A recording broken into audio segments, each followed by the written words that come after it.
Good evening, ladies and gentlemen. Welcome back. SimWorld TV back on the air tonight. We've got two good games coming up.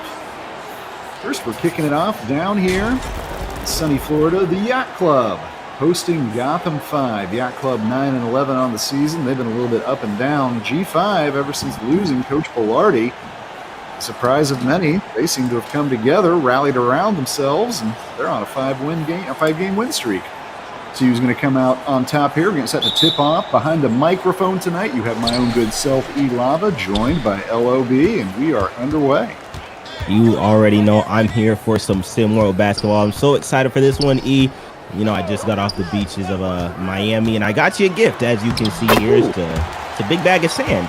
Hey, that's all right. Maybe shells in there, a starfish who's probably pretty ticked off now, but you know, I get some good. Yeah, good sorry about that one, buddy. Yeah, I figured, I was on the beaches, had a great time, and I was like, I couldn't miss some SimWorld basketball, so I'm excited for this one. Had to get here to the Palm Center. I love it. Well, oh my goodness. Yacht Club. All first blood here in this one. They're up 2-0, but here comes G5. Williams, jumper won't go. Yacht Club back up the other way. When you look at these two teams, right, there's a lot of glaring talent on both sides of the ball.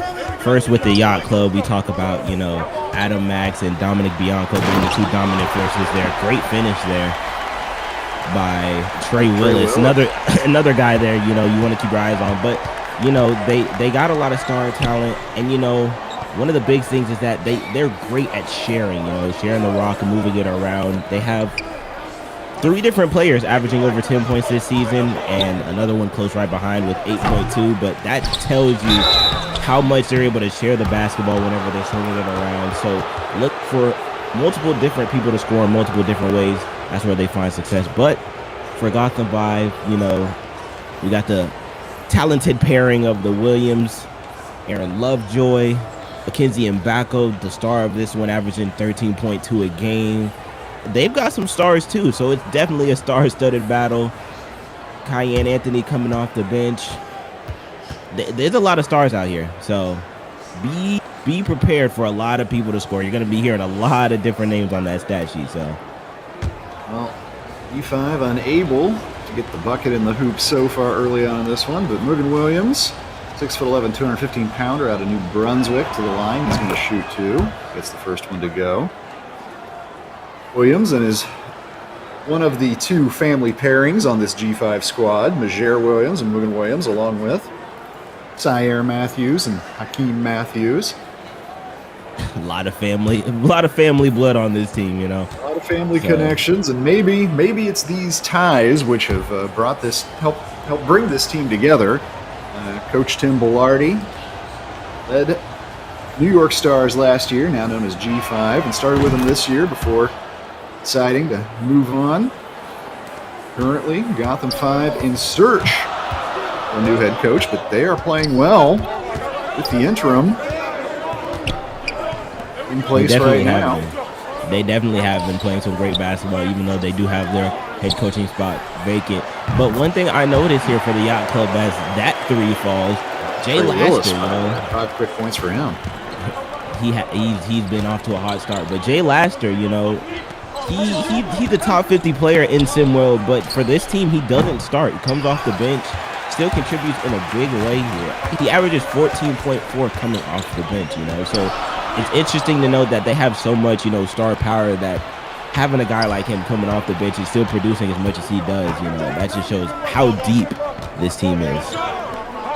Laster can play either a guard or small forward position, but tonight, starting in those roles, Trey Willis is off to a fantastic first quarter here so far. Oh, there's a nice drive and bucket for Dior Bates, but the other Yacht Club member in need that one.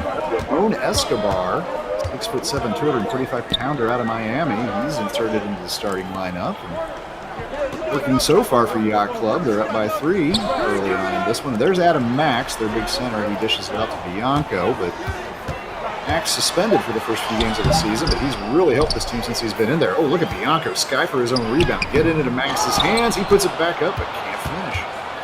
And it's interesting to note you mentioned Ramon Escobar, number 24, but you know there's also another number 24 on the floor here, so don't get it twisted. Ramon Escobar and Rizzo Davis Wright, definitely two players to be on watch for, right? They're both star-studded talents, and you know they bring a different asset to the game for this team, you know, in different ways, you know. So it's good to note that those two are a great pairing together on the floor. Consistent play by Adam Max, and the 7-footer lays it up in. Yacht Club up by 3. And there's Morgan Williams, swings it out. Oh, jumper. Oh, pretty looking jumper right there. That was Mackenzie Mbako. Future Indiana Hoosier, 6'9" wing out of Roselle, New Jersey. That's a great shot. That's a rhythm shot right there. He took it right off of the screen, took the pass right off the screen, came around the roll. Beautiful take right there. Oh, Adam Max just took it right to Williams. It's a battle of a 7-footer and a 6'11" guy, but Max made that look pretty easy. He is a very smooth game, Max. Just 16 years old as well. He's going to be around the scene for a while. But look at that. G5, their first lead, and Jair Williams sinks his 26th three of the season. Look for this to be a high-scoring game, E. I'm telling you that much. Look for this to be a high-scoring game. It's gonna feel like an all-star game because there probably won't be as much defense played, but just look for stuff like that. Look for it to be that sort of high-scoring game. Aaron Lovejoy, it's his first bucket. E5 trailed 9-2 early in this one. They've now got a 3-point lead. Once again, Max just doing whatever he wants down low. Adam Max. That's beautiful. Ranked player in SimWorld, but I don't know. I think that ranking might have to come up a little bit. It certainly will if he keeps on playing like he does so far in this game. That's beautiful. And I do want to note, you know, with the way that this season has been going, our voting poll has just opened up for the Saturday Prep Showcase coming up very soon. Voting has opened, and I know there has been a lot of votes going in so far as who should be in that Saturday Prep Showcase, E, but you know, I'm excited to see how, you know, whenever players get close to that time, it's a great time for everybody to just showcase their skills, have fun, enjoy themselves, you know, get away from the stress of having to go out there and work hard every single game trying to get wins for their team. It's just it's sort of a laid-back situation, but the voting has started, so in our Discord, we will have places for you to go vote. I need to make my own vote, and certainly you all out there should be going into Discord to do that as well. Discord.gg/SimWorldNBA, of course, is where you'll find us. Oh, wide open right there, and a nice little drive flipped up and in. That is Ramon Escobar. Relatively new to this Yacht Club squad. We get our first stoppage of the first quarter. Yacht Club has retaken the lead in a fast-paced battle so far. We're going to take a break, timeout on the court, but come right back. 1:48 to go in the first quarter at the Palm Center in Miami.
back here.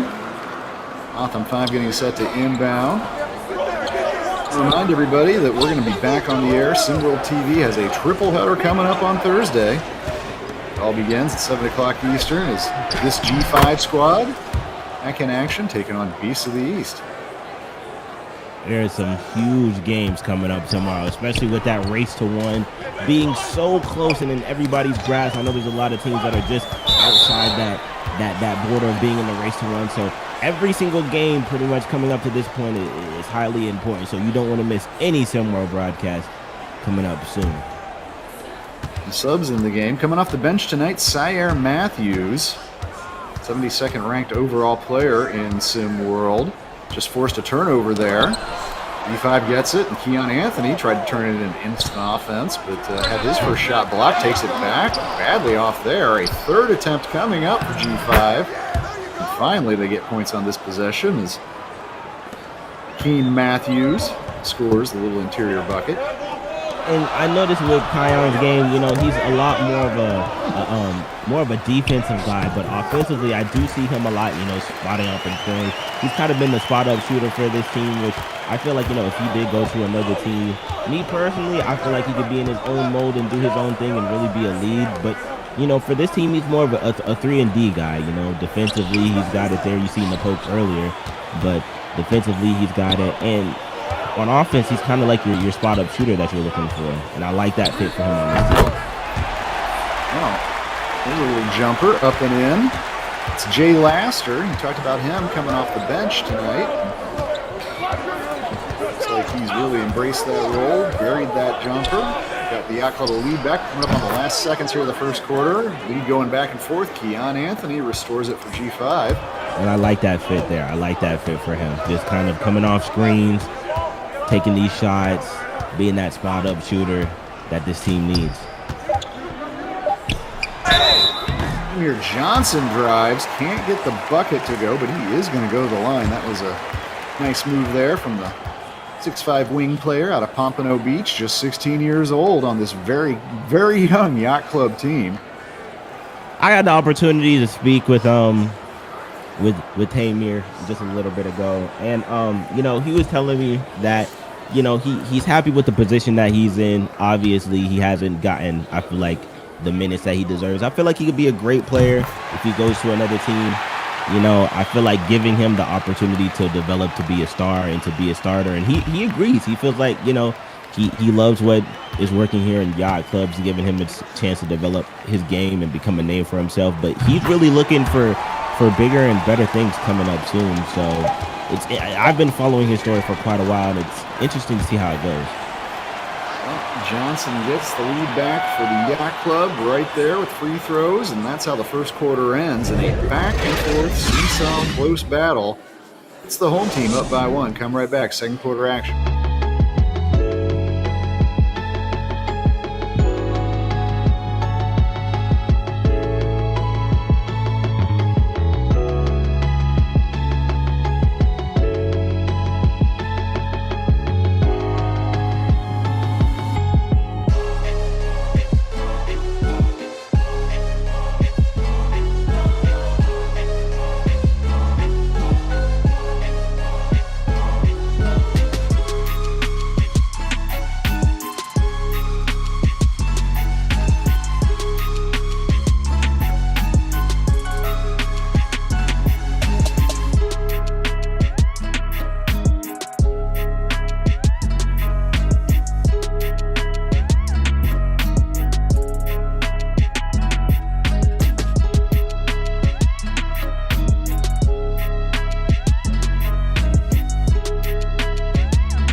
Second quarter just about to start here. I'll remind you that we got a second game coming up tonight. It's the first of our Wednesday doubleheader, and next game we're going to take things out to the Heartland, beating Heart basketball, in my opinion. The state of Indiana, Indy Stripes, going to be hosting the Lonestar Basketball Club. We're going to have LOB behind the mic again on that call too, so if you enjoy his dulcet tones, you got to stick around for that. But you might as well just stick around for the hoops, I think. You know, and I appreciate, you know, the people who appreciate my, as you say, dulcet tones. I just like to use the word dulcet whenever I can. Yeah, it's an interesting word, but you know, to everybody who does watch the SimWorld broadcast or Tuesday, and I do appreciate everybody in our wonderful community of basketball that I get to come on here and do these calls and just enjoy talking basketball with guys like E-Lava, Main Man, Siege, and everybody that's a part of the SimWorld team. Oh, great point. A bunch of guys on the broadcast crew. Definitely enjoy working with ULO. Also Siege, can't forget Maestro. One and only. Couldn't imagine there being two of them. Rick Blades. Yeah. There's an original for you. But no, and it helps when we've got some good games too. You know, you and I had some really good action. Overtime game last night. Hopefully. Oh, that was beautiful. Hopefully tonight's will live up to that, and so far certainly has been. There is a long jumper by DeMarco Graham. Couldn't get it to go. Yeah, I'm not sure about that shot right there, but that's a great step through. That's a great step through shot right there. Caught it in rhythm, easy three-pointer. And that is the first made three-pointer of the year. Mugen Williams. Okay, Mugen. Majere, of course, can light it up from out there. You don't expect to see 6'11" variety of Williams from the corner, but left him open there, and he said, "Hey, I can make him take this." That's a great move there, drive and finish. Really is. Well, you were talking about Tamer Johnson earlier, LO, and him deserving some more run. I kind of feel like there's a lot of players, there's a lot of talent on this Yacht Club roster. I mean, we're at Hart coming off the bench, DeMarco Graham, who we just saw miss a shot. Sean Issam, who's ranked 62nd overall in SimWorld. It's a little bit surprising to me that a team this good, under 500 this year, but it's not because they don't have some talented players. And here comes Garrett Hart after that turnover. Puts it inside, whips it up. Oh, everything but the bucket on that. That's a tough one. But like you said before, there's too much talent on this team for them not to be at least a 500 team. Definitely, I feel like should be above 500, but I feel like just players aren't in the right system, and, as we know, there is no coaching spot. Yep. There is a coaching spot open for this team as of right now. So it's hard for, as a player. That's a beautiful step back. That's Keon Anthony. I think he learned that from his dad, watched his game. That was pretty right there. And it was G5, a 1-point lead again. I'm out on the floor. 5:08 to go, second quarter. And, this is probably a good time to remind everybody that you should come be part of this. It's not just about see the game. You're seeing the game right now. It's also about being the game. And you got a chance to do that here with SimWorld. You got to come to discord.gg/SimWorldNBA. You could take on the role of a player. You could be a player at the SimWorld Hoops level. You could coach. I just mentioned this Gotham 5 team. Players like Zaire Williams and Aaron Lovejoy and Kenzie Mbako currently coach this squad. Find us on Discord, make an application. Maybe in a week or two, you could be running this squad. Either way, got to get you in the game, and one place to do it, and that is SimWorld. So don't forget that. Getting ready to come out of this timeout. This game. Go ahead. I was gonna say, before you made your point, I think it's about that time that I start sprinkling in my my LOB SimWorld trivia on you. Do it. Yes, got a good one. All right. Okay. I feel like this one might be a little bit easier, but some people may not know this, right? But my question to you is, who are the only two players to have won the NBA MVP, Defensive Player of the Year, and Finals MVP in the same season? All right, let me think about that. I'm gonna take a minute. I'll keep on calling game action here, but knowing in the back of my head the whole time I'm thinking about that. And everybody down below watching, you guys can leave your answers. We'll read out some of your answers, see if you guys get close, but I will reveal it later on in the broadcast, as you all know. So go ahead and Send your answers in, lock them in, and we'll see you guys get it right. Stay off the internet. Stay off the internet. No cheating. All right. Your phone's off. If you're watching this on your phone, then you can continue watching, but don't leave. If we see numbers dropping, we're gonna know what's up.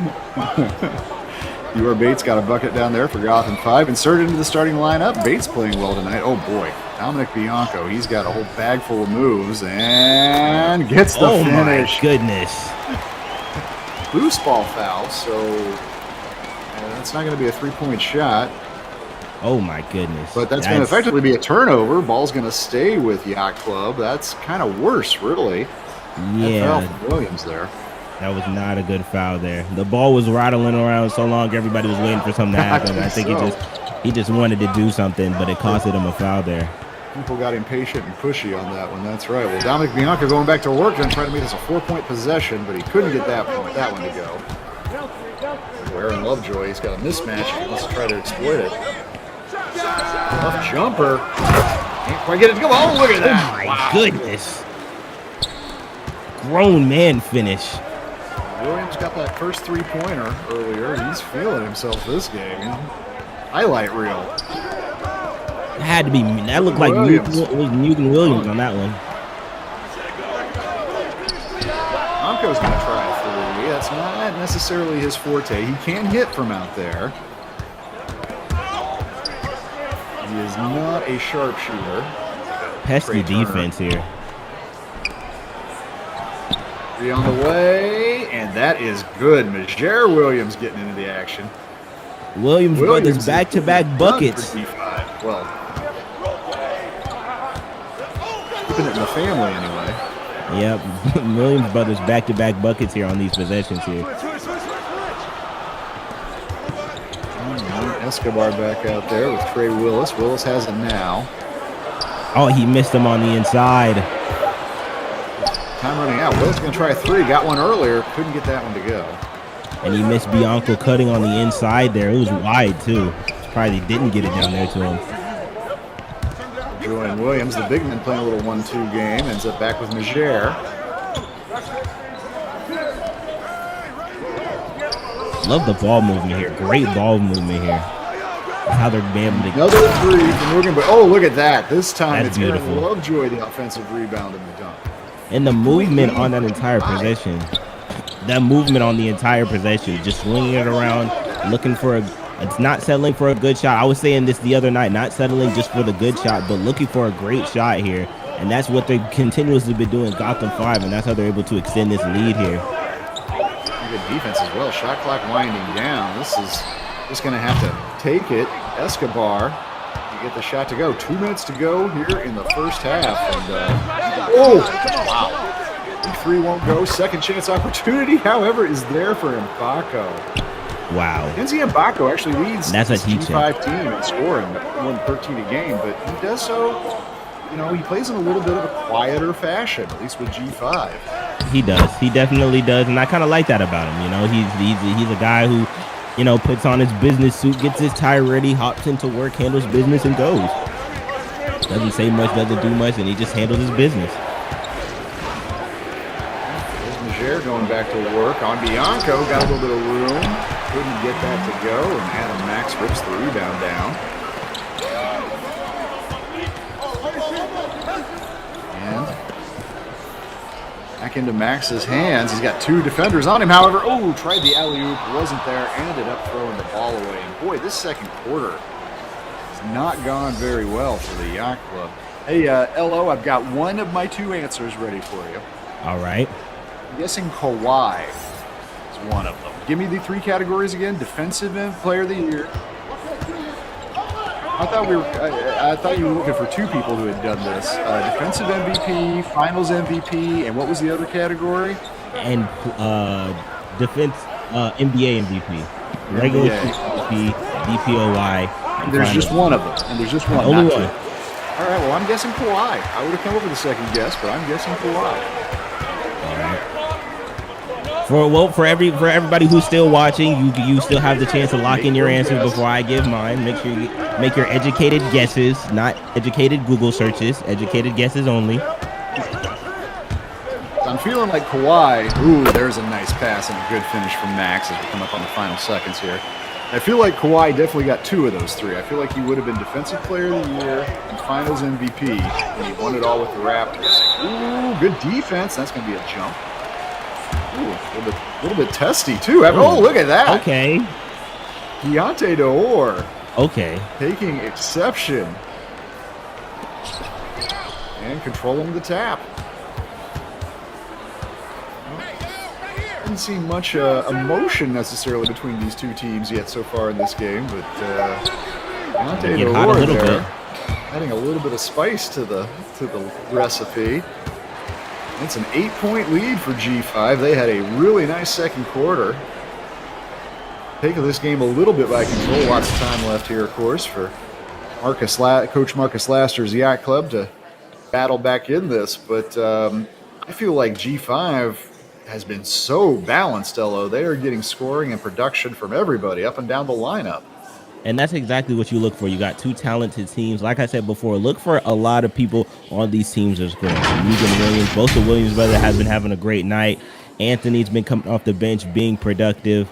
And it's the same, honestly, game plan for both sides, right? You got to stop the scoring drought from both sides, right? Leave it. If you limit a couple people to scoring, you're able to win this game because there's so much talent on both sides, right? It's going to be hard to stop everybody. But if you can limit the bleeding, both sides of the basketball, then you got a good chance of winning this one. Hey, we got a triple-double alert, folks. Look at Megan Williams there. 7 points, 8 rebounds, 4 assists. Keep an eye on him when we come back in the second half. Keep an eye on this game. Yacht Club trail by 8.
And we are back in action.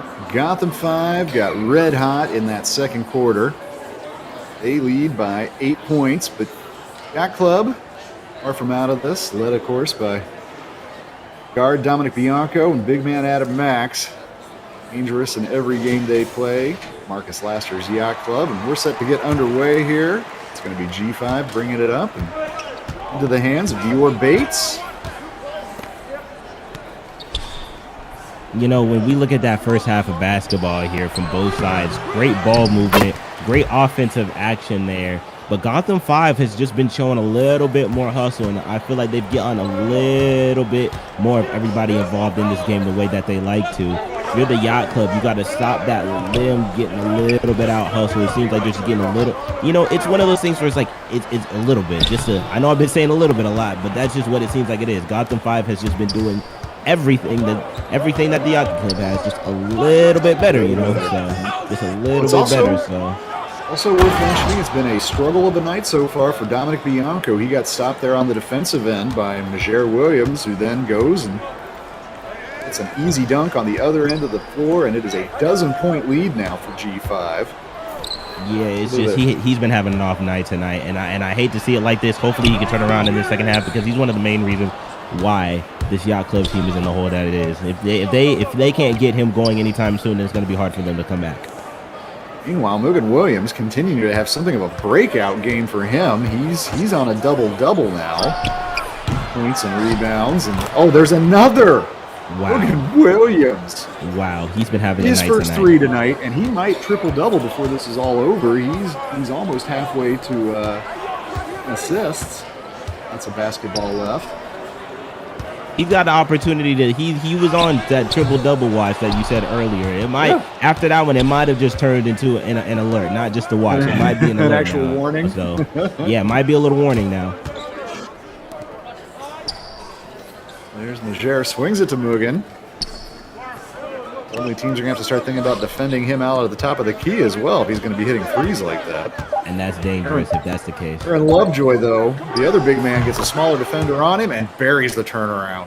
I felt like the shot was coming a lot sooner, but it seemed like he was playing with him on that possession, just toying with him. Talented player, the 6'11", 200-pound Lovejoy out of Utica, State, New York. Utica. Gorgeous up there. Do we have any information on Utica? Yes, no. Utica, yes, I can tell you that that is where Cornell and Ithaca colleges are.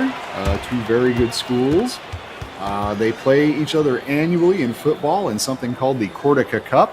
Okay. This is Division III level. Keep in mind, I'm pretty sure it's not big time, but in the area, it means a whole lot. And yes, that area of upstate New York, known for its geographic features. They have these dramatic gorges, these kind of ridges and little mountain things that kind of just dive off down the side of a cliff, and all very dramatic. Probably the most notable person ever to come out of Utica would be Aaron Lovejoy. I can't think of anybody else off the top of my head. Well, for everybody watching at home, if you want to know more information about the great world of Utica, then join our Discord, discord.gg/SimWorldNBA. But if you don't want to learn anything about Utica, you can still join our Discord, discord.gg/SimWorldNBA, where you can be a part of the conversation of Utica, of basketball, of who has won the NBA MVP, Defensive Player of the Year, and Finals MVP in the same season. It all goes down in our Discord, discord.gg/SimWorld. And it's also wonderful, you know, I feel like a proud parent watching your broadcast game grow. LO, look how smoothly you just wrapped Utica into a SimWorld promo there. Who wouldn't want to talk about Utica? It's Utica, you know. It just, you know, it showed your maturation as an artist, really, right there. That was well done. Kudos. Well, hey, I try. Okay, everyone watching at home, I try. I thank you. I appreciate everyone. I do try. So well, you don't try, you do. I do. Oh, look at that move from Mackenzie. Oh, wow. Wow, he made Garrett Hart look a little bit bad on that play. Just dribbled it right through his legs, I believe. Wow. That's down right there. That's a little bit of a. You look like he's going high, but he went right underneath. It was just beautiful. That's a. I was about to say get ready to handle that Big Ten, but that's a pro ready move right there. I think there's something special. It's a pro move. Rocco. It's a 14-point lead for G5. They took a double-digit lead in the second quarter and almost halfway through this third period, holding on to it. Oh, couldn't get that back to go, but once again, Lovejoy rebounds. Ooh. It's it into the hands of Anthony, but he didn't quite have a lane. They're just getting out hustled. That's what it is right now. Or Bates on the pull-up. B.A. Bates is having a nice night, you know. Only averaging 4.8 per game on the season, but the 16-year-old out of Waterbury, Connecticut. That's my boy, D.R. Bates. Been good tonight. That shot there for Trey Willis won't go.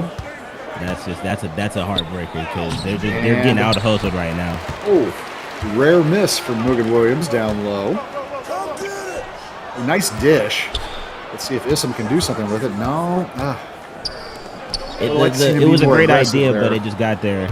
I think the pass got there a little bit wobbly, and he couldn't really make anything of it. That's probably the smartest decision to reset it and get a shot like that up.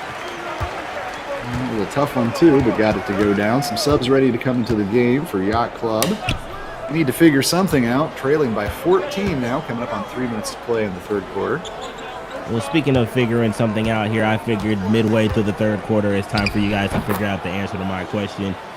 But as we do know, well, I just want to say, too, you have more answers. You have more answers. Well, as I mentioned during the halftime break, my answer, as we know, is Kawhi. I did think of at least a couple other candidates I could imagine. Okay. Giannis, I could imagine. Okay. Hakeem Olajuwon, I could imagine.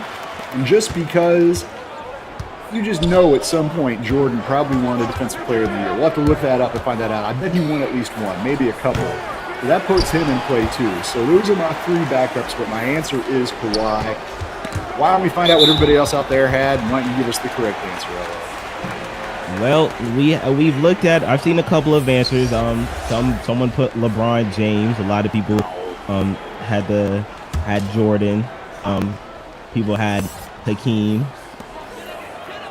A lot of great answers, but there's only been one, and that person is the dream himself, Hakeem Olajuwon, the only NBA player to have an NBA MVP, Defensive Player of the Year, and Finals MVP all in the same season. I bet it was that year he beat the Knicks in 7. I bet you. It probably was.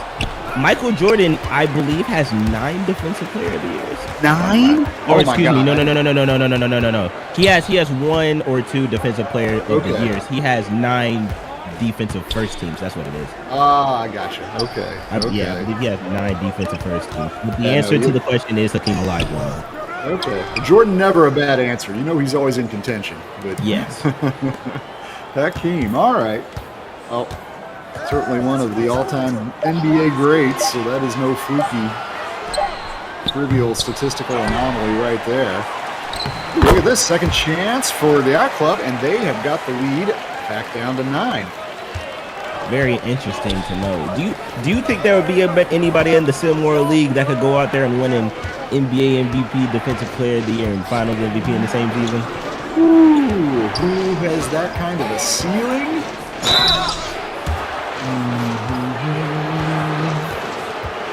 No, there was a player last year named Cody Johnson. And as much as I could kind of see anybody doing it, it might have been him. He played for Pacific Northwest Select last season, who won the SimWorld title, SimWorld Tournament Championship, race to 1, basically. As much as I could see anybody doing it, I could maybe see him. I'm trying to think if there's anybody else. That's You'd the have main to think one. of a guy. You'd have to think of a guy that really does it all, and somebody does who's it all. Exactly. I mean, Yes. just dominating, basically. And it would hard for it to be. I feel like it would be a lot harder for it to be a guard. You know, I feel like it would have to be some sort of wing. Maybe a big, but like it would harder for it to be a guard. So I'm looking at some of the best wings in SimWorld right now. Ooh. So very tough to make that one. Under a minute to go now, third quarter. G5 still out in front here, but Yacht Club have trimmed the lead and played good defense there. But look at that. It ends up in the hands once again. One of those blue jerseys, this time Mackenzie Mbako gets it back up. Do you think Trey Hyman could do it? He's got the potential. I don't think of Trey as like a crazy defensive stopper in the same way that like a Derek Long down in Texas might be. If he could develop, if Trey could develop that defensive side of his game, he certainly has the offensive chops to be that level of player if he continues to improve and grow into that already man-sized body. Yeah, because he that is a, like you said, man-sized body. So, wow, what a shot! Well, that's Bianco again, not necessarily known as a deep threat, but got that one to go. The buzzer was set to expire, but still, Gotham 5 comfortably out in front here. 1 quarter of basketball left to go. See if the boys from the city can come down south and steal a win here in Florida.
Gotham 5 up by a dozen. Still time left for the home club here to come back, but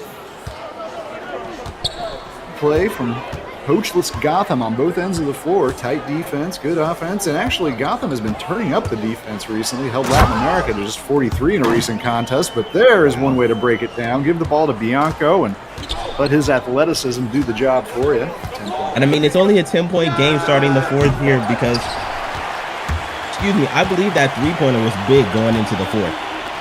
That was huge and momentum-wise. And, you know, if you start stringing a couple of stops early on here, you're giving yourself a great chance to get back into this one. That's why that 3 before the half was so important. Well, Bianco undid some of his good work there. That was a lazy pass, easily intercepted by G5. Well, I do want to take a quick side note, and I was checking social media during that break, and it was a post from Trey Hyman. He said, "I'm trying to be the second behind Hakeem, so I'll be in the lab this summer working on my defense." Okay, I like it. I like the confidence. I guess he is hearing us though. Okay, no, well, I like that confidence too, and I like the game plan. Certainly has all the physical tools in the world to be able to do something like that. Just needs to turn up the defense, get himself a jumper, get himself one of those dream shake moves like Hakeem had. Unstoppable. I think he needs a jumper, some sort of scoring attribute besides the post work, which I feel like is already big, but that's a big finish right there. Yeah, that's Majer just getting out in front of the defense. Nice pass to find him as well. Everybody really contributing for G5 tonight. Morgan Williams ended up with the most impressive stat line, but it has been a team effort. Oh, what a tough drive. Dominic Bianco. I don't know if he's got enough in the tank to do it by himself, but it looks like he's going to try to will Yacht Club back into this before the buzzer sounds. Oh, that's a tough move from Lovejoy. How did he get that to go? That's high off the glass there. And it's hard for them to get back in a game like that with them making shots like that. It's hard for them to get back in the game if they're taking shots like that. And the block on the other end. Block. Wow. Anthony out there. He drives. Fouled by Jay Laster. Relatively quiet night tonight for Jay Laster. He is averaging 14.4 points a game, but Coach Marcus Laster has moved Jay to the bench, seeing if this new lineup combination works. Mixed result. Definitely mixed results. I want to remind everybody while get set to shoot some free throws here. SimWorld Discord is where it all happens. Come to discord.gg/SimWorldNBA. That is where you will get all the conversation, all the controversy. It's where all the news drops. It's where everything happens. Except for the game action like you're watching right now. That is where it all goes down. If you're not there, if you haven't joined our server yet, you got to do it. SimWorld NBA. Keon Anthony hits both free throws. Well, LO, this game, unless something happens here in the next few minutes, not quite up to par with some of the recent ones you and I have called, but I know that you're coming back for the second game, yes? You're calling the second game? I know immediately after this. I know immediate after this. I just got the notification on my phone. They said the Jets ready. I got to definitely dip up out of here after this one. But, I'm going to stay through all the way to the end. Don't worry, guys. I'm not going anywhere just yet. Okay. But well, if you're watching out there, don't go anywhere either because we do have that game coming up next. It is the Indy Stripes hosting Lonestar. And also remember, between games, we got the post up. Post up, always entertaining. Invariably entertaining. Tonight we got Yells and Jalen going to be on there, so be sure to stick around for that. And then game 2. Oh, Morgan Williams. What a game from him tonight. He's going to get a chance to complete the old-fashioned three-point play here. They're just having fun. Yep. This point, at this point they're just doing what they can, doing what they want, however they want to do it. They're just having fun out there at this point. So you might want to call it, because if Siege were here, we already know they already got past the magical number like a while ago. So at this point they're just pouring it on. So enjoying themselves now. Well, let's see what kind of statistical night we end up with from Morgan Williams, but this is just going by the eye test, at least in the games I've seen G5 play this year, easily his best performance of the season. Definitely has been. Good game as well from Majer Williams, Mackenzie Mbako contributing, Aaron Lovejoy, Dior Bates. Team effort, getting it done tonight, and a 17-point lead is now opened up for G5. And that's big. They came out here, dominated, came to Miami, Florida, did what they needed to do, handle business. I feel like everybody had a big share in what was going on. Dominic Bianco still continuing to fight, but he just hasn't had the best of the game, especially in that second and third quarter. This is not the Dominic Bianco that we're used to seeing. And it's one of the main reasons why they're not in the position that they typically would be. It's going to be a lot closer. I feel like he contributed a little bit more, but well, Bianco's stats are going to look all right. There he gets an assist on a pretty pass that finds Ramon Escobar. At this point, we're looking for stat pad. And you ever been in I've been in plenty of these games where we're blowing teams out, and I'm looking for stat pads. I remember one game it was about a 25-point lead, and I'm going out there with the rest of my guys, and we go to that timeout, we go in that huddle, and I'm like, look, for the rest of the game, I'm throwing lobs. If you're not getting it, I'm just letting it go out of bounds. But I'm stat padding. I ended up finishing that game with a double-double. Okay. There you go. 7 out of the 10 of those assists were lobs. All right. So I was happy about that. At least we put on the show for our That's for our right. team, so. That's right. Oh, what a drive! What a finish! Rizzo Davis, right sill, 6'9", 215-pounder. He hasn't done a whole lot tonight, but there's one. If any of the Davis or right sills were in the crowd tonight, they enjoyed that. And there's a block on this end too. I think that's DeMarco Graham. No, that was Ramon Escobar. Lead down to 10, under 3 minutes. And G5 going to call a timeout. I'm a little bit surprised to see them take that there, but I guess they want to talk it over, make sure a lead doesn't get any closer. Timeout on the court. We're going to take a quick break, too. 10-point lead for Gotham when we return.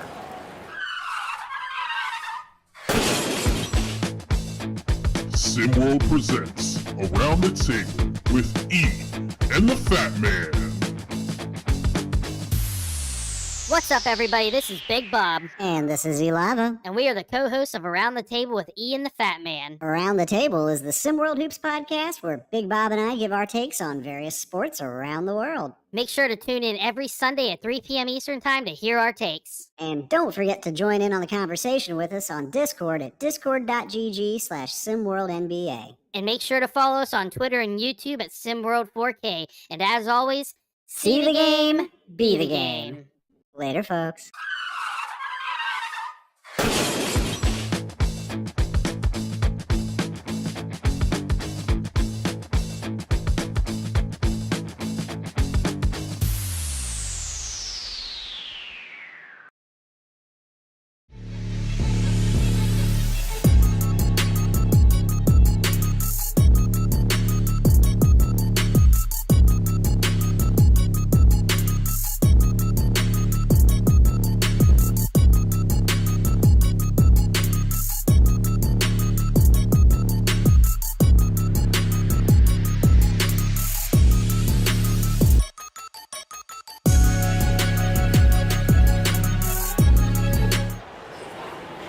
.252 to go.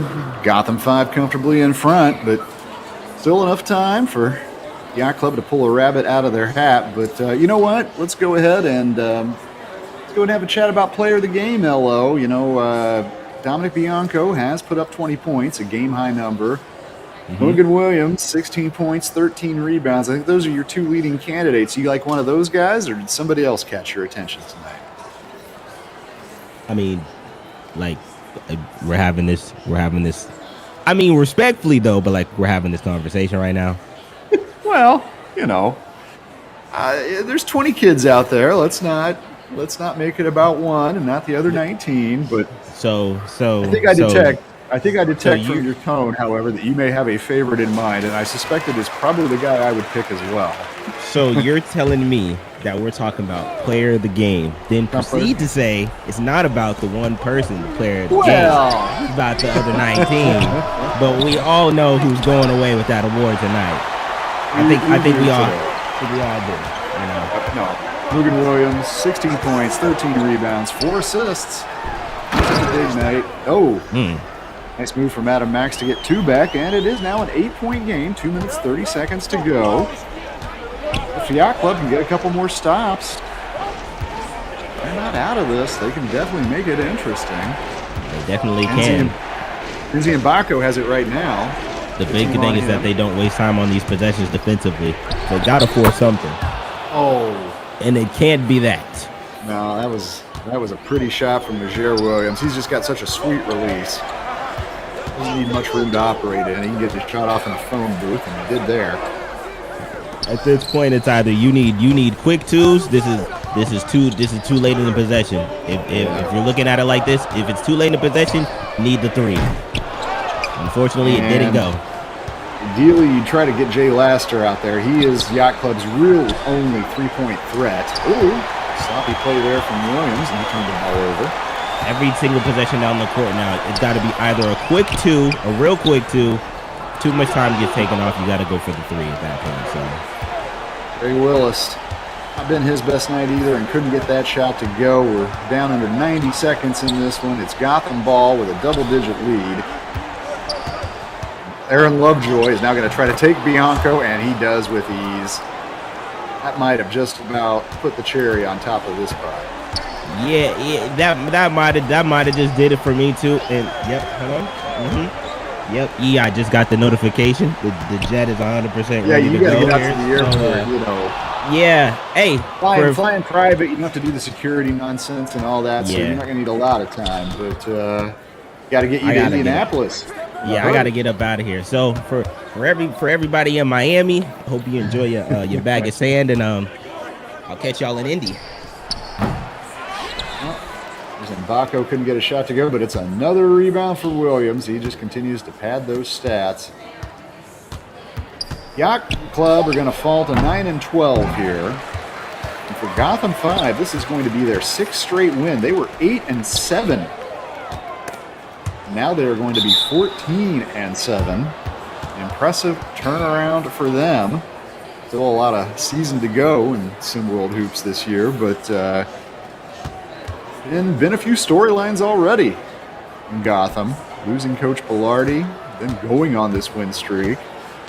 Early on, there was some talk of this McKenzie and Baco not living up to the hype, but everybody lived up to expectations tonight. A comfortable win for Gotham 5. Congrats to them. Congrats to our MVP, Morgan Williams, on a breakout game. I want to remind you one more time, this one's just finished, but we got the post-up coming up next, and following that, it is Indy Stripes and Lonestar, and what should be a good one. Well, my own good self, E-Lava, for my broadcasting partner in crime, LOB, and for Roniel and everybody else at SimWorld, thank you for being with us, and don't go anywhere. The post-up is coming up in like 120 seconds, max.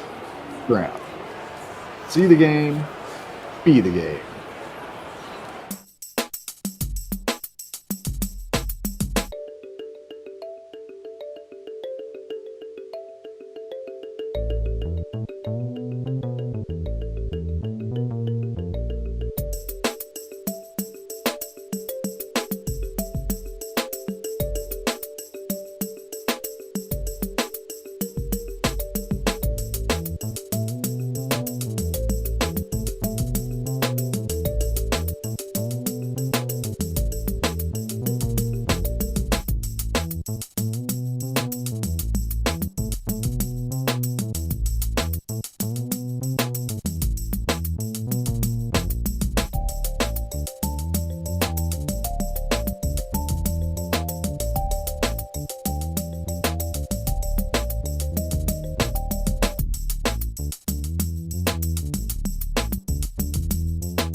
And I was like, hey, you're going to have to get off of me. And then her son comes in. Hey, man, Maestro, what's going on, man? Yeah, right, brother. You had How are you doing? Maestro, you had quite a busy day today, have you not? Oh man, let me tell you something. Let me give you some advice. If you're gonna go to the bottom of the ocean, do it in a real vessel. Just throwing it out there. Just friendly advice. Just saying. Hey, that's the same thing with the story I was just telling you. Hello. All right. All right, Maestro. Look, we just saw a good one, man. As we always do on SimWorld TV. It got a little out of hand, a little late, but Gotham 5 head in to the Yacht Club, and they put it on them. There's been a lot said about the squad out of the 5 boroughs. Hey, McKenzie and Baco is not this. We're not sure about Majere Williams is not that. Do they have a true number one? What about Coach Bilardi? They're going to fall apart. Oh, there's no expectations on them now. I think they're sitting on 5 or 6 straight now in a row. Is that the case? Yes, sir. And this was a pretty convincing win. Are you on the hype train, or are you still kind of riding the fence with this? This is 6 straight. Are you riding the fence with Gotham? Well, I'm gonna tell you something with Gotham, and I'm gonna give you one of those answers that makes you crazy, just because I like to see you get crazy.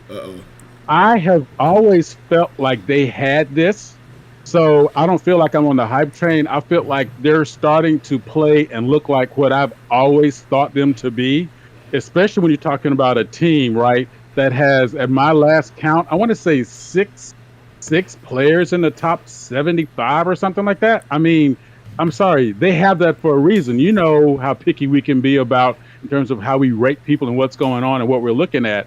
And with that talent, plus with their ability to do their gig without a full-time coach, they have so much there that I can only imagine what they would be with a coach. So I've kind of always seen Gotham as this squad. I feel like they found their identity, because I think you remember like a little blowback between Blaze and I earlier, right?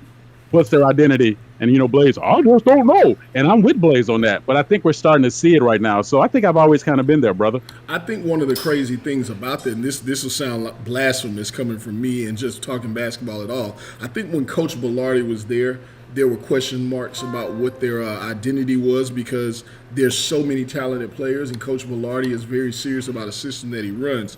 And then with him no longer being on the team, I think the players, the inmates running the asylum, they kind of, number one, there was some pride there, but number two, they were like, hey, we don't have to worry about running a coach's system. We're going to go out there and play basketball. Where that normally does not work with this level of skilled and high IQ and effort guys, I think they're like, hey, let's just play.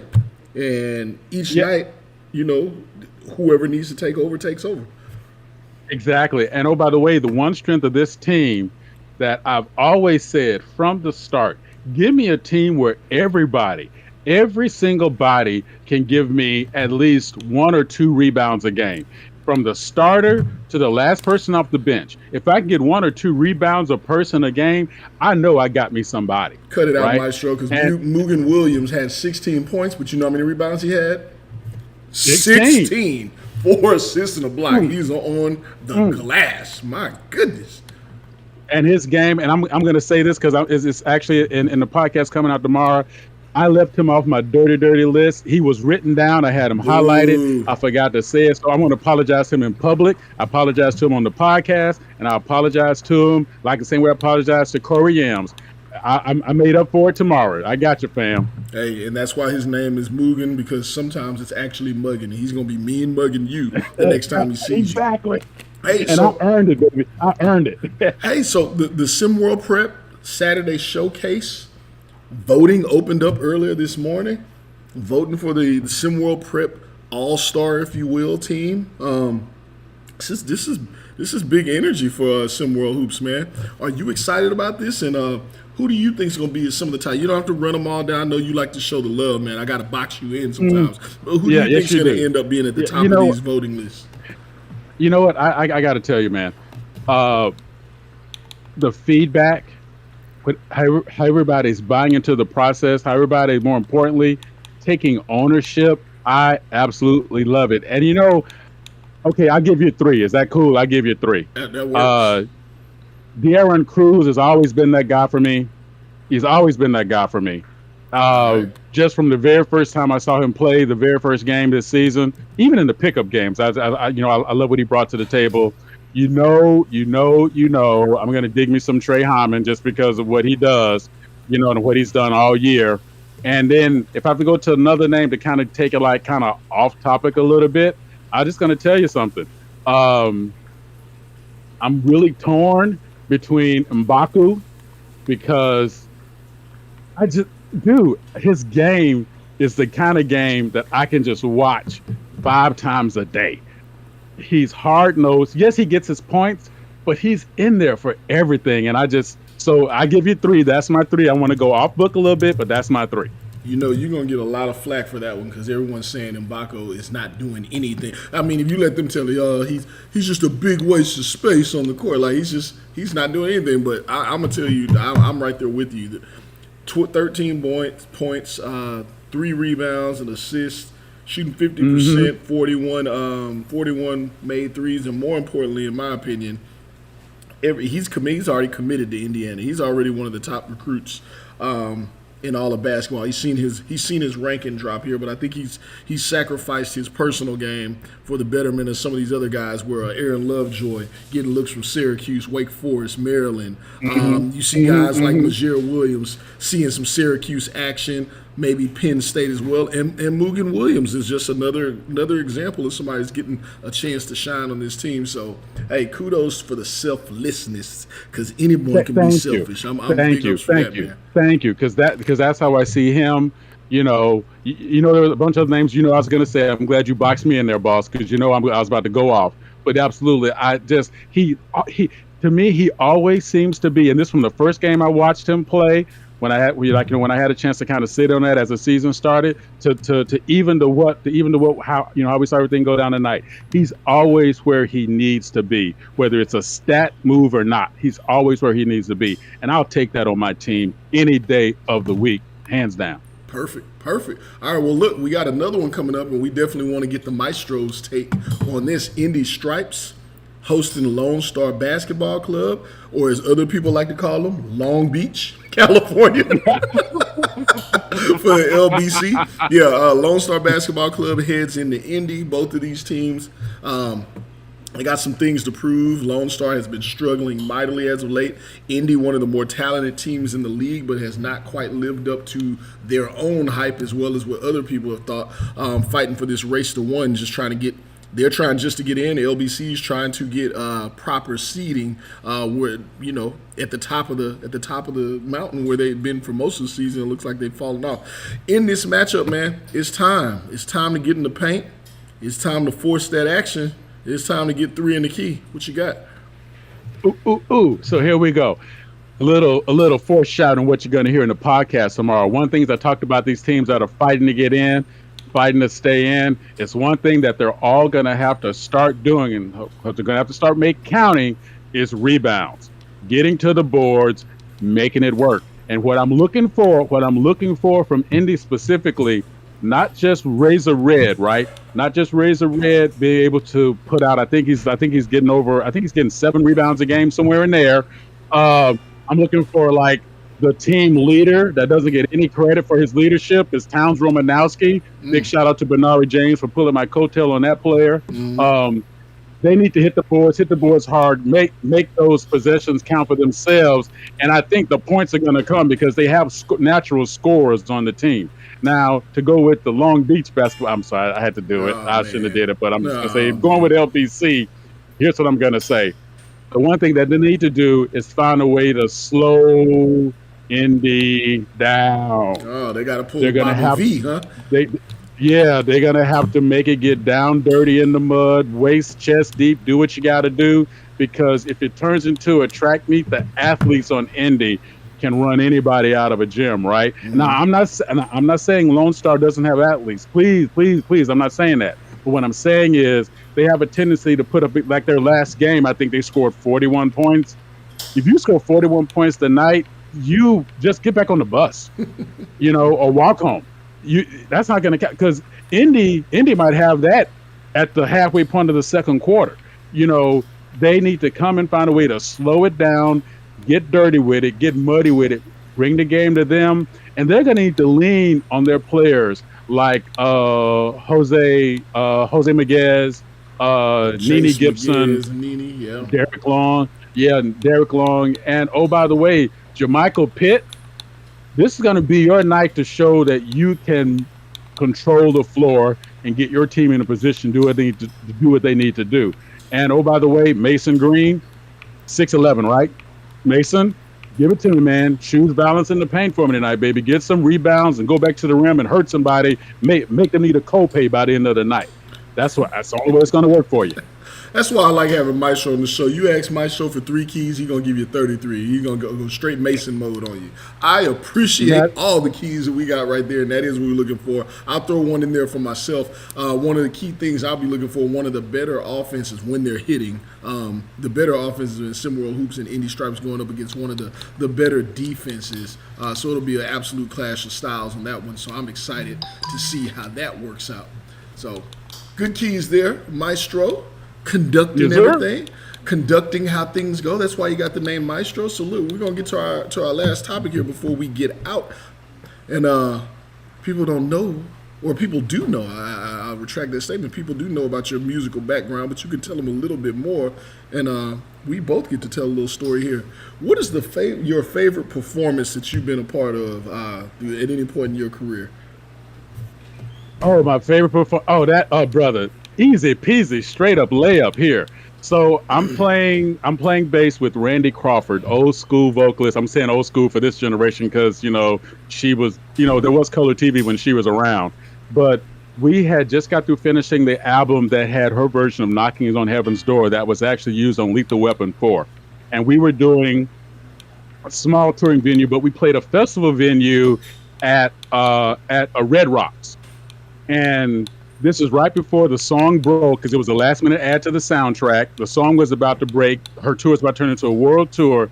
And to play that song with her singing, I'm getting goosebumps talking about it, as the sun was coming down on the back of Red Rocks. And you see all the rocks in that little cavernous area turning red. Mm-hmm. Absolute favorite performance I've ever had, even over my own band playing in Japan in front of 100,000 people. That was my favorite moment right there, fam. That's not bad. The location, the artist. You said some ambiance and set a tone here. If anybody knows that area, I think they got that one. That's not bad. Mm. Mine was mine a little smaller. It was early on in me trying to make a name in a career. Or make a name in the game out in Vegas, and someone booked me at this time to open for an artist that he was still making his name as well. He was still a writer trying to get put on as a singer, and that was Neo, and it was a small intimate show. I didn't know much about him. All I know is I looked at this point in time. Honestly, still is how I operate. I operate. Everything's a competition. So I was like, whoever is there, I'm gonna smash their show. Right, that was the goal. So little did I know, that he was established, had a whole budget behind him and everything. And this is a time when I did not have a very small budget, no background dancers, no set, no nothing. Right, but he had all of that. But yeah, I did a cover joint, did one of my own, and I got it in. Got off the stage, and I got some looks like, yeah, you smashed it. Neo came out, and I don't know what was going on. He did not do what he lived out to be. It wasn't one of his better performances, and if it was a competition, I won that day. So that was my favorite moment by far. Considering that I'm a major Neo mark at this point, like I love him to death. But yeah, on that day, I won. So. I love it. I love that. All right, man. So, Indy Stripes, Lonestar basketball, 5 seconds. Who you got? I'm going to go with Indy. I think Indy is finding their groove. I think they're finding their way to sort of not only do what they need to do, but they're being more consistent with it. And I think they're shaping into the team that we always thought that we were going to see this year. I think they're doing it at a good time. I think that's what's up. Wow. Y'all see how Maestro be making friends out there? we're going to get out of here, man. I appreciate you joining Maestro. I know you got to hop on the super duper red eye flight for SimWorld so that you can be in the building for the call there with LOB. For everybody that's tuned in right now, everyone that always tunes in, we appreciate you guys being a part of SimWorld, being a part of SimWorld Hoops, tuning in to SimWorld TV, tuning in to the Post Stuff, tuning in for the Marsh Pod, tuning in for Blazing Takes Around the Table. What else we got? We got Talk Dirty to Me coming soon. We got a little something called SimWorld today. Big shout out to someone who never gets shouted out on these broadcasts. Big shout out to my man Jalen. Big shout out to my man Sam Bam, Yes. Sam I Am. Yes. Couldn't do it without you, man. Shout out to the whole SimWorld crew who helps put this on and everyone that's a part of it. SimWorld, see the game, be the game. We got another one coming up here in just a second. Y'all keep it live. Ooh.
body, soul, and mind. Where cosmos divine, in the womb of the queen, making love. Hello everyone and welcome to our second game of our doubleheader here for SimWorld Basketball. We are in the Pit Row Fieldhouse here in Indiana. I just got off the flight myself here. It is your man LOB on the call here tonight with my main man Maestro in the building. Maestro, how we doing? Whoop, whoop, baby, let's get it. I know we both just got off jets here, but we've got ourselves some prime time SimWorld Basketball. The Indy Stripes at home hosting Lonestar Basketball Club. Now, Lonestar Basketball, pretty successful season so far, 14-6 on the year, going up against Indy Stripes, who is underperforming, so to speak, 9-12. But the backcourt duo, the siblings of Benari James and Barkley James, will be on display tonight going up against the defense of Lonestar Basketball Club. I feel like that's one of the biggest stories of this game right here. 100%. And you know what? For Lonestar to make this work tonight, don't get into a track meet with Indy. Bring it in every night. Bring it in every possession. Be sure to slow them down so that we give yourself a chance there. And I feel like that's big. If you're able to slow down that offense, then you have a good chance to get into this game if you're the Lonestar Basketball Club. But as we all know, Jace Maguez, Nene Gibson, two star players here for Lonestar. They these past couple of games haven't seemed to have been themselves lately. Maybe this will be the game for them to get back on track as Reza Red gets the rebound and puts it back up there. Another player for Indy Stripes that you definitely have to watch out for on the inside. 100%. Though his stock has sort of been dropping throughout the season, he's seeming to find his game, finding his range. When he gets on, oh man, it's just like a gumball machine with like the slide broken. Stuff is going to start rolling out of that into the pocket all night long. But when he's not on, woo, it's like Goodwill the day after Christmas. You don't want to be in there. And here they go off and early here, pushing the lead by the shot there by Barkley James. Easy layup to go in transition. And that's what Indy Stripes likes to do. I feel like you said, they have a fast-paced offense. They put up a lot of threes early in the shot clock. They play very quickly, very fast-paced. And if you start getting into the track meet with them, it doesn't end ugly. It doesn't end well for you. No, it does not. It never will. It never will. Too many athletes, too many stallions on that team. Oh, by the way, you don't do that move. You got it wide open to the basket. You got a chance to go. You need to take it in. Jace Maguez, you need to make that count for your team. Yeah, you got the points out of it, but you have to work a little too hard for that. If Indy's going to give you that lane, you got to take that lane all night long. Derek Longley there getting the putback off the rebound and finishing it to go here. If you had your predictions early on who they would come out on top in this game, I know you did just come off the post up, but who are you giving this to? Who do you think's got it? Well, I'm going to tell you Indy only because I know they're going to score more than 40 points. Lonestar, last game, 41 points. Indy might have that halfway through the second quarter. So they're going to have to find a way to put Indy in the mud. You have to find a way to slow them down. They have to take smarter shots than that to give themselves a position to hold on to it. And I don't think they can do it because Indy is on a mission right now. And I think we're going to see that the entire night. Well, we got a foul here by Jace Maguez, and that's going to send White Williams to the line here, shooting two. As we know, the Indy Stripes did just come off an L, 68-53 to the AT Aliens, and that game just, they didn't seem like themselves. And like you noted before, Lonestar Basketball also coming off an L where they only had 41 points in that game. So we're looking at two teams here, and as we know in basketball, when you're a team coming off an L, it's important that you want to get back on the right track.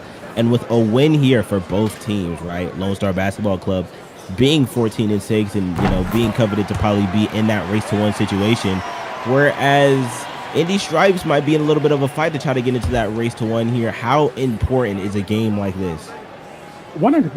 Completely important. And the one thing that I'll say that I believe Indy can do to put themselves in a position to take advantage of all those high-powered scoring machines is to balance their rebounds across the table. If they can get those possessions where they can turn rebounds into points, because they score very easily, but they need to turn their rebounds into points. They don't for a team as good as they are, they don't have a lot of rebounds across the table, and that's what's going to separate them as they try to move forward. And they're showing that tonight by getting these defensive rebounds and pushing the ball up the court. Not only that, I feel like there are a lot of important games coming up soon here in the SimWorld League. I feel like with we're us being so close to that race to one. Every single game now is so highly important, right? Because this really separates you if you're a team that's already up ahead. As a three-pointer, they're up and good. Towns Romanowski with the three-pointer. But every single game I feel like is as you were my bad, as you were saying. Nope. One nice thing. Towns Romanowski is featured in the podcast tomorrow. Just want to give a shout out to my man. All right, the podcast. I definitely got to tune in for that one. But as I was saying, I feel like every game, especially getting close to that race to one, every game now is so important, right? If you're a team with a great record, right, then you want to keep extending your lead and you don't want to drop. If you're a team that's, right on that borderline, then you're trying to edge your way in there. And every single game at this point, I feel like is crucial in your seeding. Games like this tell you where your head is. Are you in the game?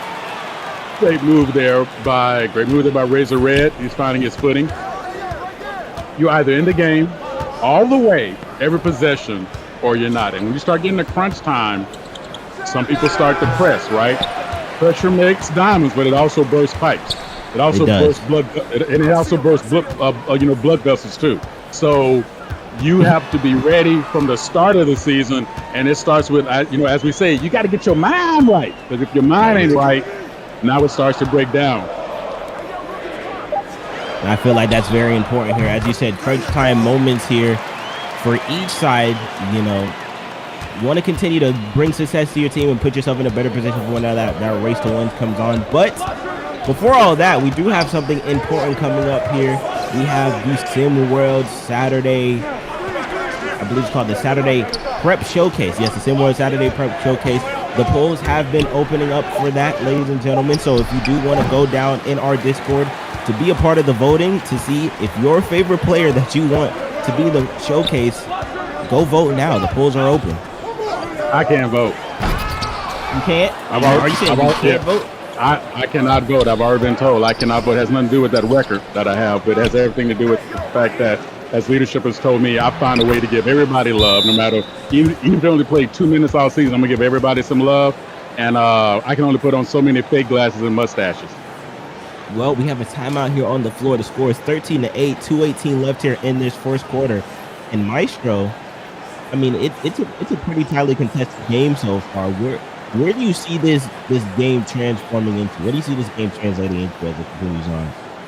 Well, if Lonestar is going to be smart, they're going to have to slow it down.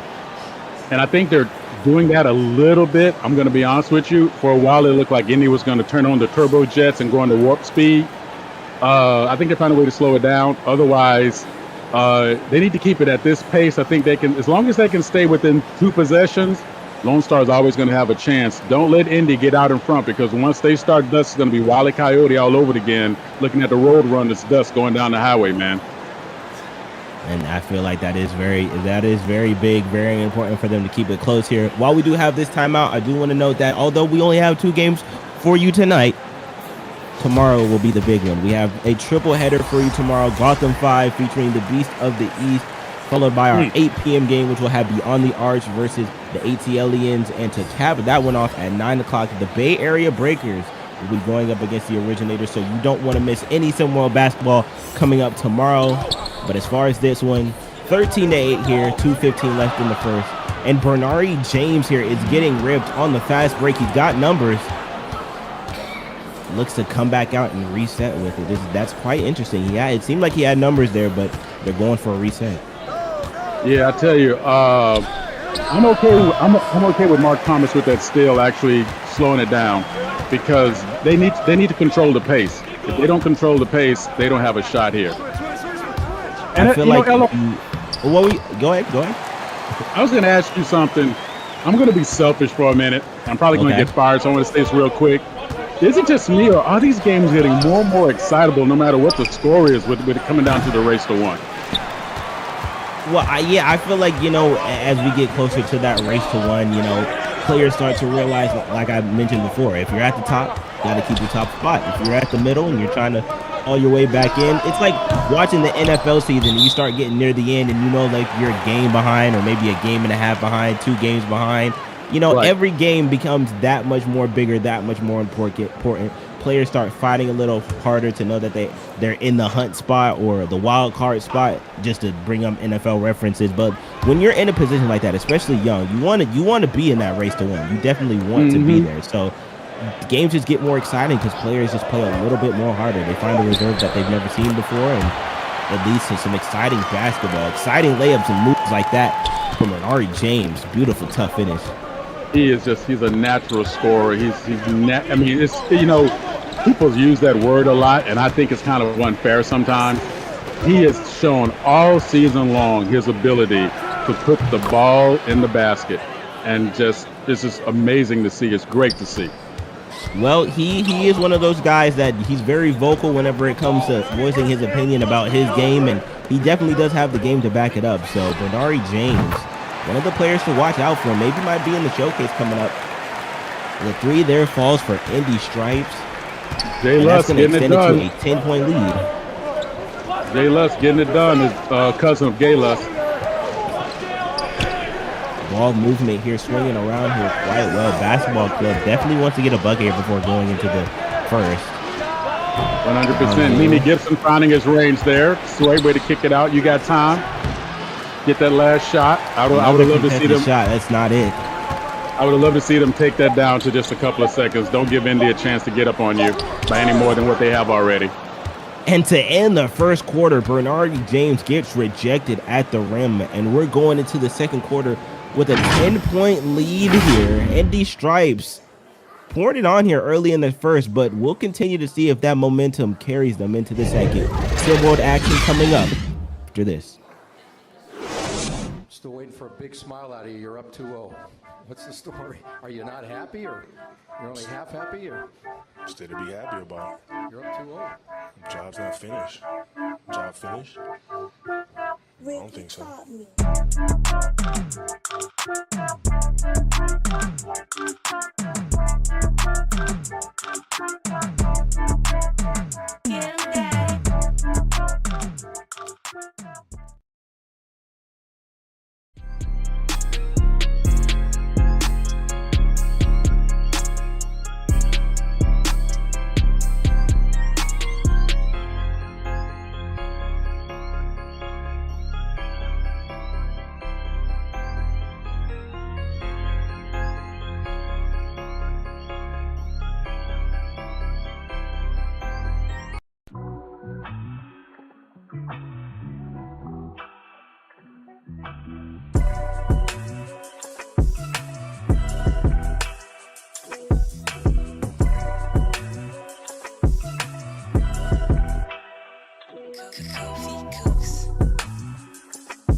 The Sim World, a place where we talk a lot about some extraordinary players and extraordinary games, but what about the coaches, the people who really put these schemes and schematics together for each of these players to go out and be the best that they can be? Well, you have the opportunity watching today to be a coach and really be a part of the game.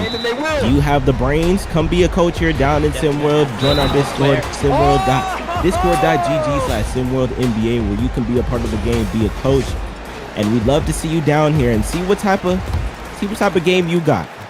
So we'll catch you in our Discord, discord.gg/SimWorldNBA. Speaking of coaches, see the game, be the game. But speaking of these coaches, are we in early contention for Coach Talk, Coach of the Year? Never too early for that, baby. Never too early for that. So what have we got, Maestro? What have we got then? Well, okay, my prejudice is gonna show. Let's get it out the way now. You know, the originators are being led by a coach who she's a quiet assassin, man. Coach Dodge. She's a sniper in the weeds, man. Everybody else is talking and ramping and getting all hyped up and banging their chests and beating their head against the wall and sacrificing chicken in the backyard. And she's just doing her thing night after night, just winning. All she did was win, no matter what. What got money? I'm sorry, I'm back. She's got money on her mind, and she'll never give it up, you know? And Coach Alyssa Dodge has done an amazing job with the Originators team. So I definitely see her in contention for being a coach of the year, definitely on that list. So let us know what your thoughts are down in the comment section below. Let us know what you think, who you think Coach of the Year could be. Also in our Discord, we have community talks about all the time who we think Coach of the Year is, Player of the Year is, who really is performing out there. So all in our Discord, discord.gg/SimWorldNBA. Well, 24-14, Maestro. And what are we seeing here from the Indy Stripes that we're not seeing from the basketball club? You're seeing Indy move the ball up the court. Now, granted, the Lonestar Basketball Club has gotten some good, smart shots off like that. But as long as it's in a 10-point, now a 12-point game, might as well be like the Neanderthals trying to get to the moon right now, because Lonestar doesn't have that game. Well, timeout here on the floor. We're going to take a quick break, step aside, but we'll be back with second quarter action.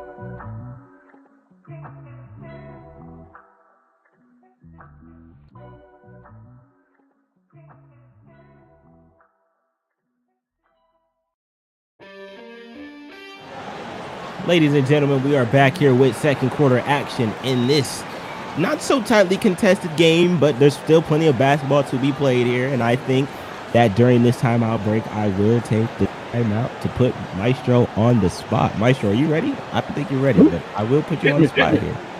So I don't know if you tuned into the broadcast just before this, but I've started to do a LOB Sim World trivia. And so I have a question for you, man. My illustrious friend, I have a question for you. Hit me.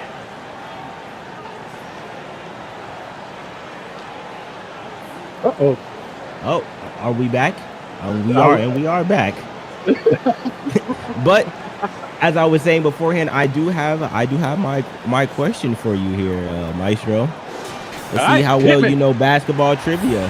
The question I have for you today is, which NBA team has the longest winning streak in a single season?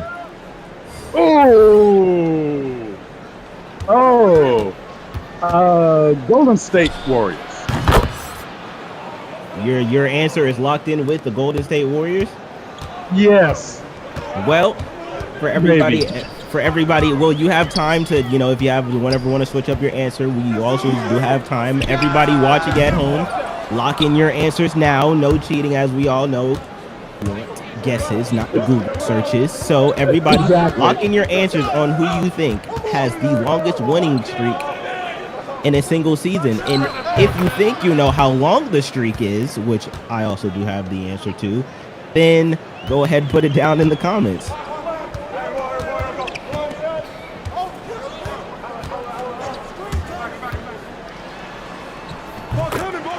Spin and layup there is good. Indy Stripes. That's a beautiful move there by Johan Noah Jovic. And he's been in the conversation a lot.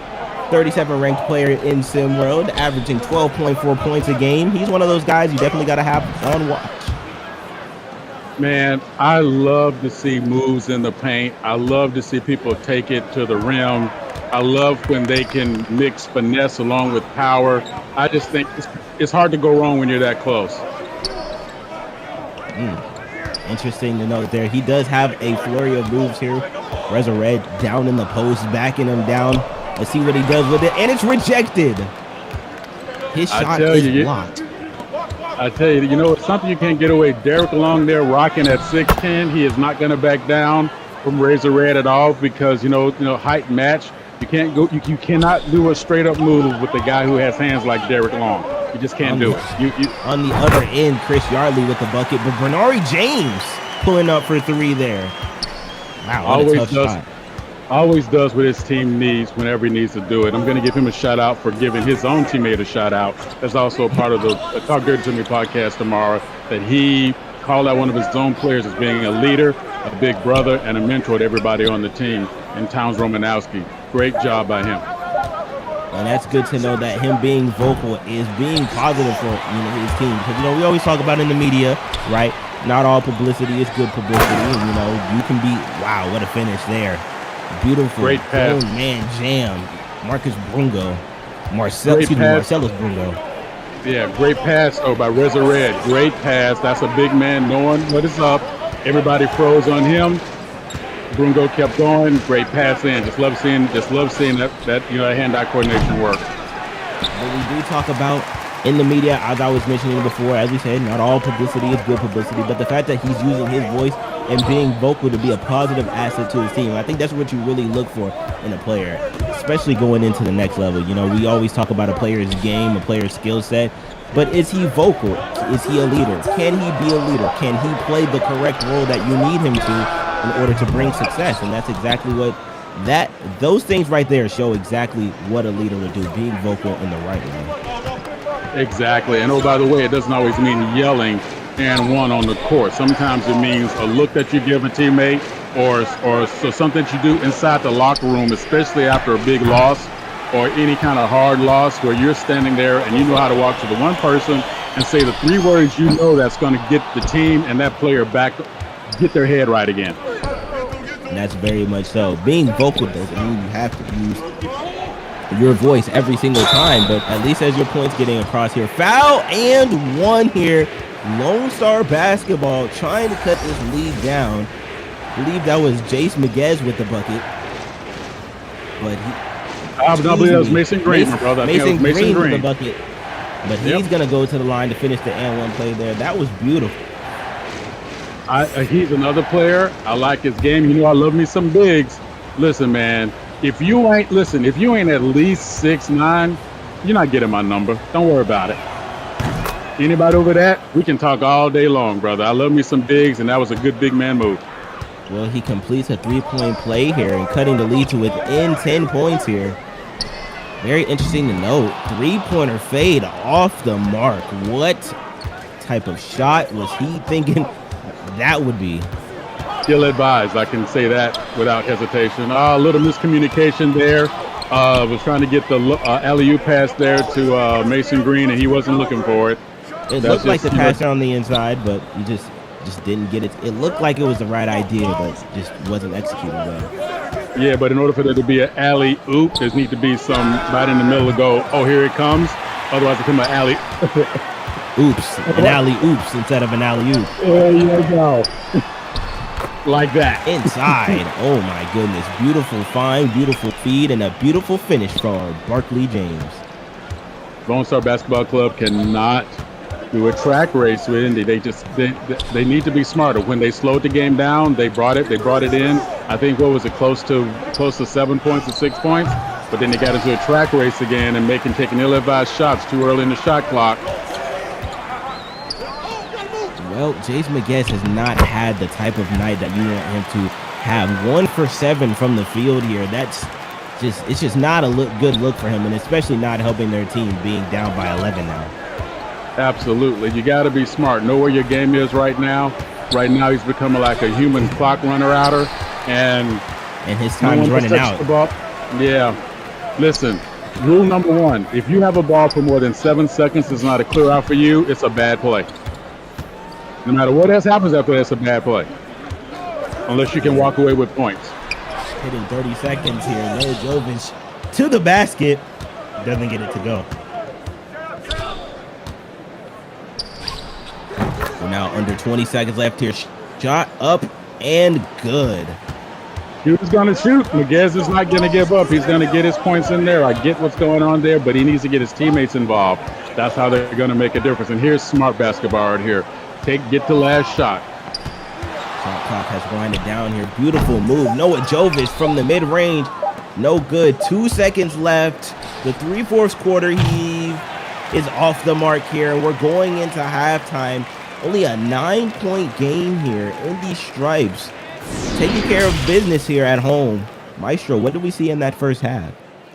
I saw Jermichael Pitt's going to need a new set of shoes because I think he got juked out of them there at the three-point line there on that last play. We're going to have to see Lonestar basketball be a lot smarter, and Indy Stripes are going to just keep the pressure up, keep the pace going, and they're going to run it all the way to the house. Well, plenty of basketball left coming here. There was a lot of action going into it, into the first, between both teams here. Bernari James, Barkley James getting off to a hot start. Reza Red was doing his thing. But Lonestar not giving up so easily, putting up a fight, but just not getting the buckets and the shots that they want to fall here. But as this second quarter goes on and the second half continues, we'll see if they can turn it around here. Third quarter is going to be coming up after these short messages, so don't go anywhere, folks. Sim World Basketball will be back after this.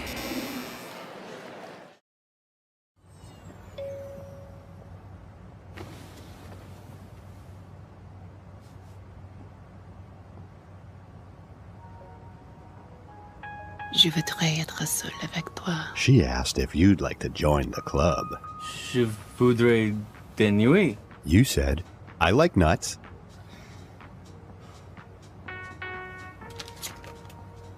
Register today and get a free Berlitz phrasebook. Berlitz, the best way to learn a new language.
And here we are with the third quarter of basketball here. Indy Stripes up against the basketball club here, where we seen the first half that showed Bernari James and Barkley James leading the charge here for Indy Stripes.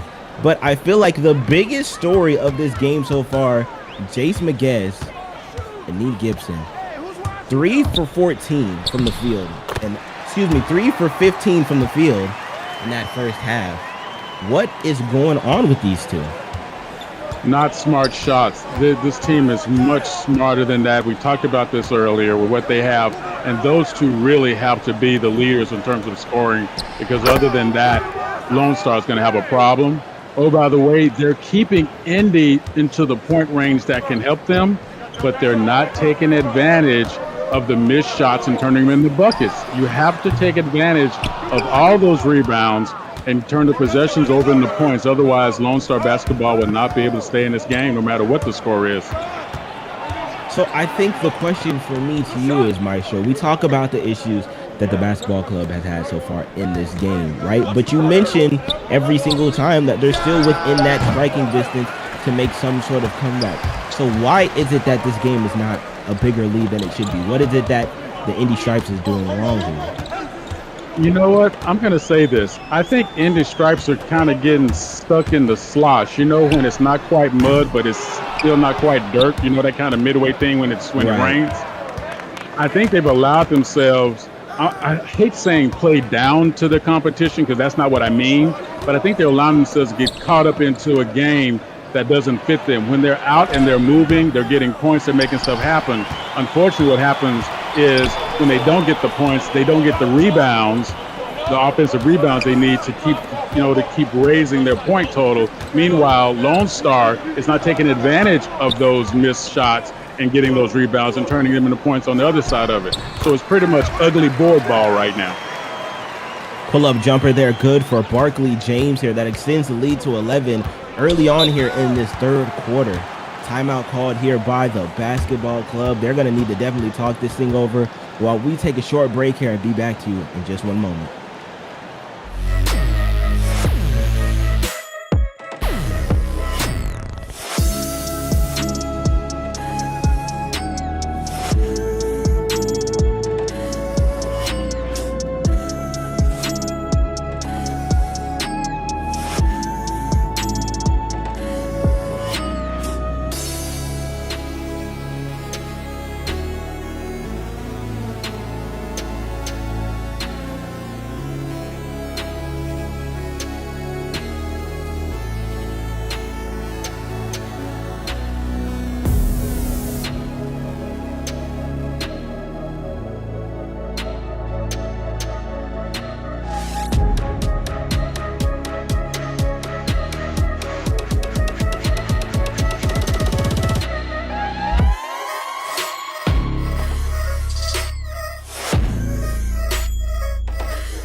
We are out of the timeout here and back into some SimWorld action, but I do want to let everybody know that the question is still on the table.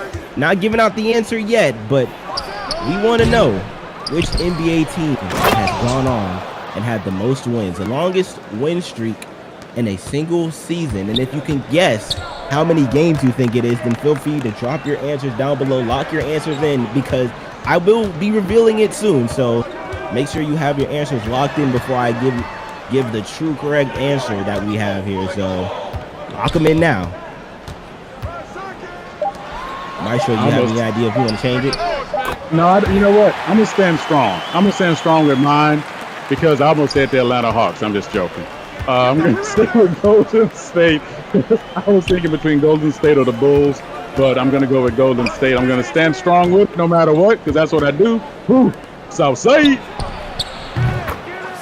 Well, 34-44 here. Three-pointer good. We're at a 10-point game here in this third quarter. But it feels like 20. It does. It just feels like they've been in complete control of this entire game here. Yeah. Barkley James, another shot. It just seems like those who have been in complete control of this game so far, and they're not letting anything off the gas pedal anytime soon. You know that concept of four-corner ball, right? You know you want to bleed the clock, take air out the ball, that whole thing. Indy's kind of doing that while playing breakneck ball at the same time. It's like we have this big lead. Now we're just going to maintain. We're not going to go crazy. We're not going to put ourselves in danger. We're not going to play dumb ball. We're just going to maintain because that's all that matters is whether you win by 1 or 101, it's still a win. Well, we have the foul here by White Williams, and that's going to send Jace Maguez here to the line here. And, you know, during this during the shooting foul break, I think I will reveal the answer. But as we always go to our illustrious polls, we have a lot of people guessing in. So, got some Golden State, Chicago. I know a lot of coveted picks was Houston, and someone said Houston with 27. But the correct answer to this question is the Los Angeles Lakers in the 1971-1972 season had a 33-game win streak. Yeah, I knew that too. Oh, I feel like such a loser because I remember when the Magic Lakers were on their way to get it. And everybody kept talking about that streak. I said, they're not even close yet. Why are they talking about this? But good pull, LOB, good pull. Houston had 27. I believe it was Miami. Miami had a 27 win streak. But the Los Angeles Lakers had a 33 in the 1971-72 season. Somebody guessed the Wizards. No. Not sure when the Wizards went on a high win streak throughout the season. Drug test them on the hour. Hourly? Yes. I don't know if it's safe to drug test somebody hourly, but I mean, if you're guessing Wizards to have the longest win streak in a single season, then maybe you need to. I don't know. We got lots of cups. Go ahead. Put them to use. Corner three here. Jace Miguez offline here, and the shooting drought continues for the Indy Stripes. For the Lonestar Basketball Club. They have to move. They have to move the clock. Taking shots like that, no one else in the team is involved. So what happens is one player goes down. Great move there by, of course, Bernard James.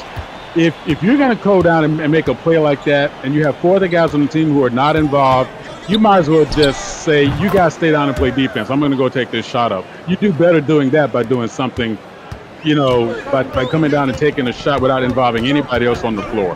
Well, we're exciting to see there Jace Miguez knocking down a shot here in this third quarter after this layup by Bernard James. Bernard back in the post once again, secured his own rebound, back up with it, and putting it through to extend this lead to 12 in the third quarter. That is what we're talking about. Turn your rebounds into points. That is what Lone Star needs to be doing. Indy's now doing that, and I got a feeling if they continue this play up, here a not well-advised lob pass, and even less advised go to the paint, go to the rim, big fella, go to the rim, please. Listen. If Lone Star, if Indy Stripes are going to start turning their rebounds into points, this is going to become a 30-point game real quick. Well, the shot there up and no good. Basketball Club running it here in transition, trying to set something up here. I feel like the pace at which they played is a pace that you want to play against the Indy Stripes whenever you want to slow their game down. But those are not the shots that you want to take when you're running a pace like this. But somehow Jace Miguez gets that one to go. Even a blind squirrel. 2 from that same spot. So during this timeout break, we do want to let you know that everybody watching the broadcast here on our YouTube channel, we love and appreciate all the support that you show here, and you don't want to miss any Sim World action here. So make sure you guys are hitting that like button, subscribe, turning on the post notifications so that you get notified every single time that we go live here on the Sim World YouTube channel. Make sure to also check out all of us on our social medias, Instagram, Twitter, and TikTok at SimWorld4K.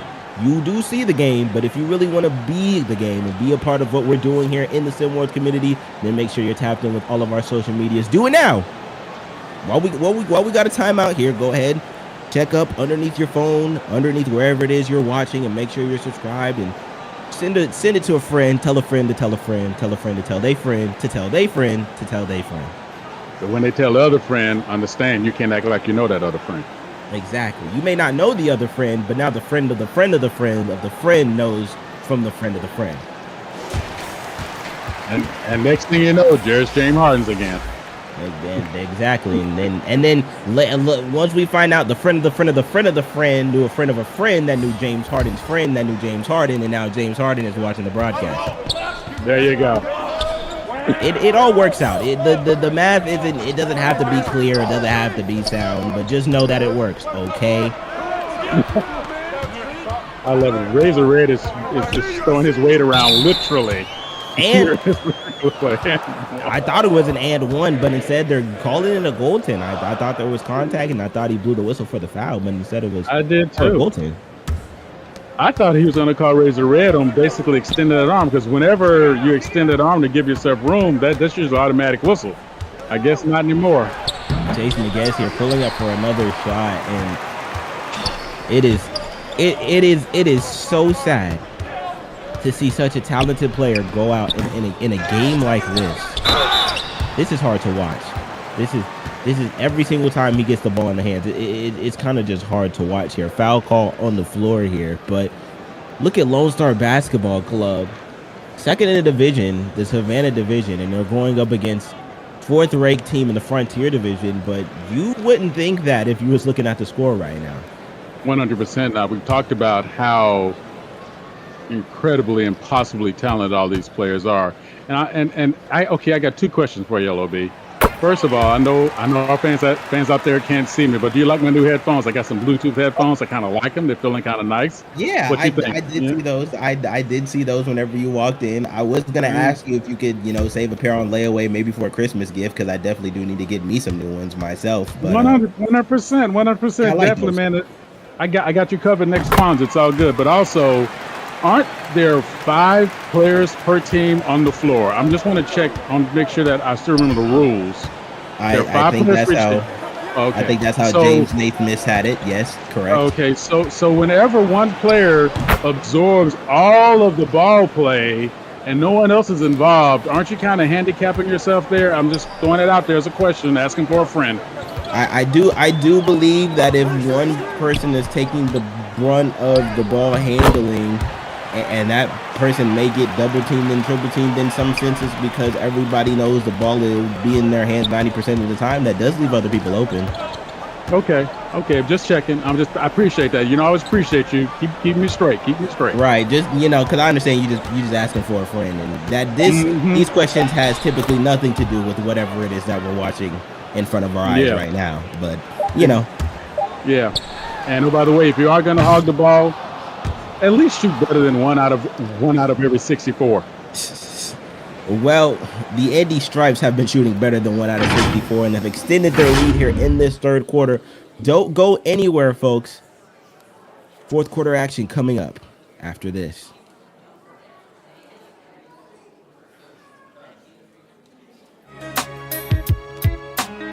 Y'all know how I go down, right?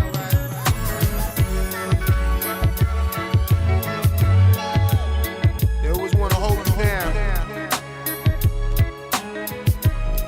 Y'all know.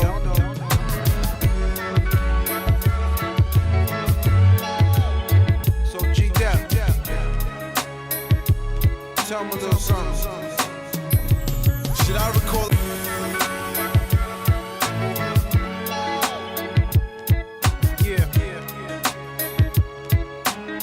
Y'all know how I go down, right?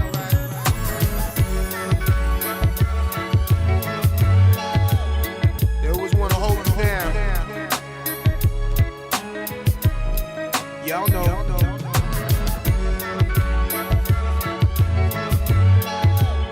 So G-Dep, tell me a little something. Should I record?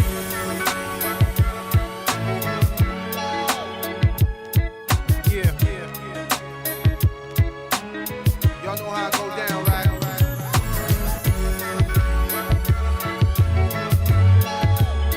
They always want to hold me down. Y'all know.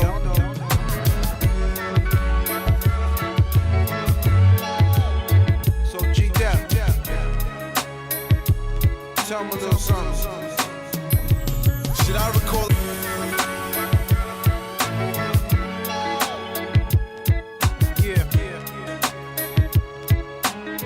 Y'all know how I go down, right?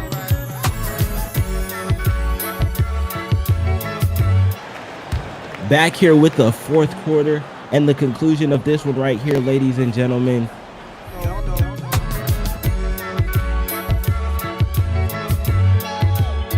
So G-Dep, tell me a little something. Should I record?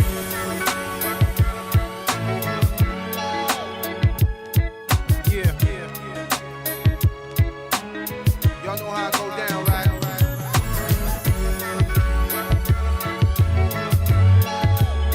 They always want to hold me down. All right, ladies and gentlemen, we are back here. There was a technical issues. The referees did come over to the table here and wanted to check on something, but now that they have it cleared up here, that's why there was a stoppage in play here. But everything's cleared up now. We are back here with the fourth quarter basketball, and the steal here. Pesky defense, ball bouncing all over the place here. 3 seconds left here on the shot clock. The three is up, and after all of that, the shot is no good. Oh, Nina Gibson he's alive. Oh my goodness. Like he is alive and well, but we haven't seen much of him at all throughout this game here. But he's Maestro, on the Walmart wall. Yeah, Maestro, let me ask you this. You know, yes, sir. with the way that the game of basketball has changed, right? Talking about from the big man position, a big man standpoint, right? You know, we typically, well, maybe you more than I did, but you typically grew up in an era where there was a lot of post up, back to the basket bigs, and that's typically all the big man was, a rebounder and get good backs and layups and typically scored from the inside. Then you had a few that started to develop an inside game. The ones that got a lot skinnier and knew that they weren't big enough to like play on the inside, they started to develop a bit of a handle in a mid-range game here and a little bit of a passing repertoire. And now we've got big men that just don't even live inside the paint anymore and are just, you know, three-point advocates and three-point advocates. And now we've got people like Nikola Jokic that just seem to have a full package and everything. So it seems like there's been such a drastic change in the way that the big man position is, you know, I feel like there's multiple different categories for the big man, you know. And I just want to know, what are your thoughts about that? You know, how much the big man position has changed. Well, you know, straight up to the point, you know,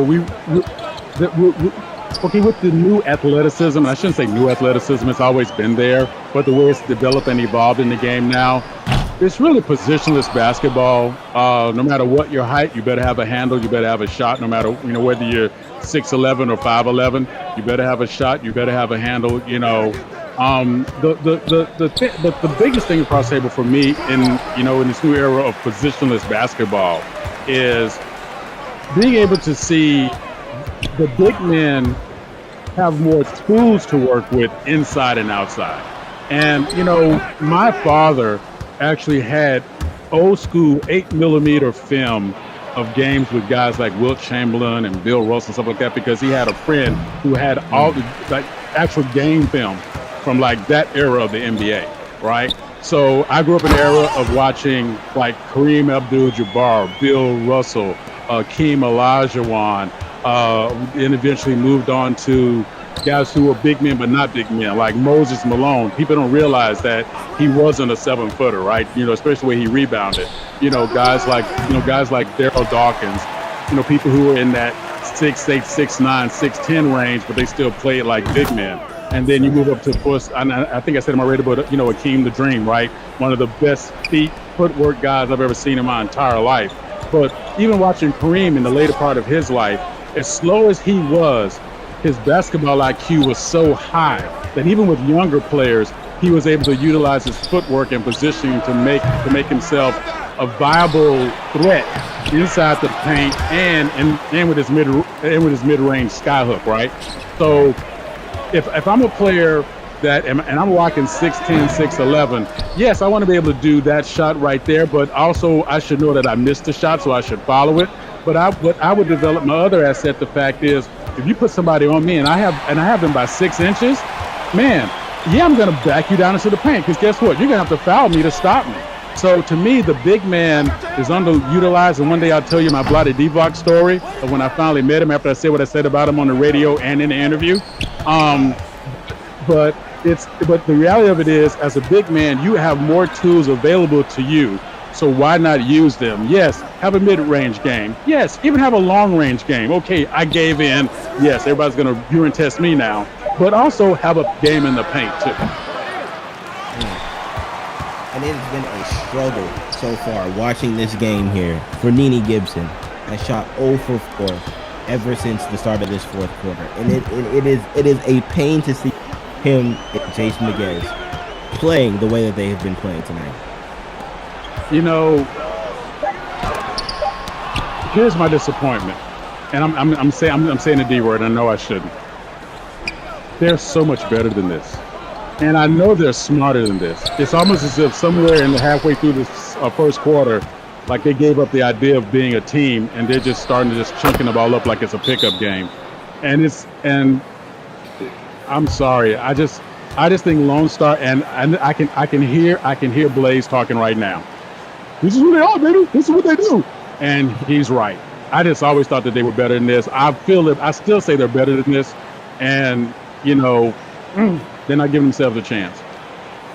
Well, if there's anyone out there who can help or give to the cause of Jace Miguez and Nene Gibson's shooting performances, then please take time to join our Discord, discord.gg/SimWorldNBA, where we can help these men develop, a better jump shot, because the way that they have been shooting tonight has been atrocious at this point. But all the action does go down. Remember you. How do I say goodbye? Nah, but that commercial for the that commercial for like the animals. I heard the music in the background. For only 25 cents a day, you can help Jace Miguez and Nene Gibson. You can cover these two jump shots and help lead them to victory.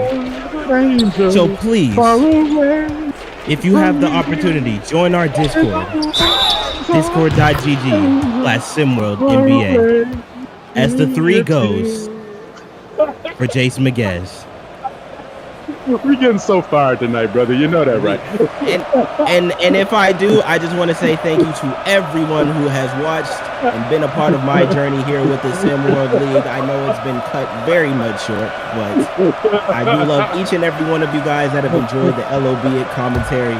And maybe one day, when they start to accept this stuff, I'll be back. But if that's my ensemble to Sim World if I do get cut after tonight. Fight the power. It'll be at exactly 9:14, and 69. That's it. And there it is. 69. Where's C-Jack? Where's C-Jack? Because we've hit the magic number, ladies and gentlemen. It's over. It's over. It's over.